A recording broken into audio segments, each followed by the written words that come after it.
দিনে ৫ গ্লাসের কম পানি পান করলে আপনার অজান্তে আপনার কিডনি নষ্ট হতে পারে। আপনি জানেন যে ৫টি কারণে আপনার কিডনি নষ্ট হতে পারে। তবে চলুন জেনে আসি।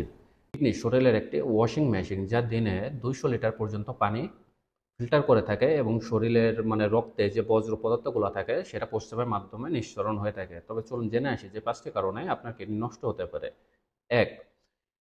বারবার প্রস্রাব হবে বিশেষ করে রাতে। ২.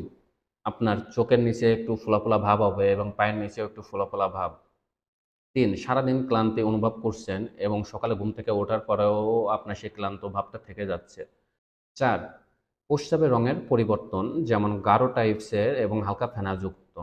৫. মুখের স্বাদের পরিবর্তন হয়ে থাকবে এবং আপনার যে নিঃশ্বাসটা নিচ্ছেন সে নিঃশ্বাসও একটু গন্ধযুক্ত লাগবে, যে লাইক এনভায়রনমেন্ট ভালো কিন্তু আপনি নিঃশ্বাসে ফিল পাইতেছেন যে এটা গন্ধ।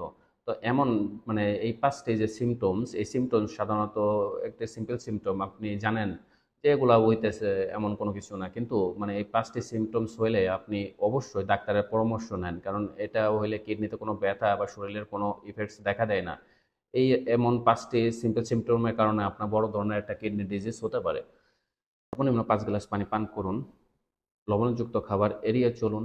ব্লাড এবং সুগারের লেভেল ঠিক আছে কিনা সেটা প্রতিনিয়ত চেক করুন এবং কন্ট্রোল করুন। ধন্যবাদ, ভালো থাকবেন। অন্য কোনো ভিডিওতে দেখা হবে।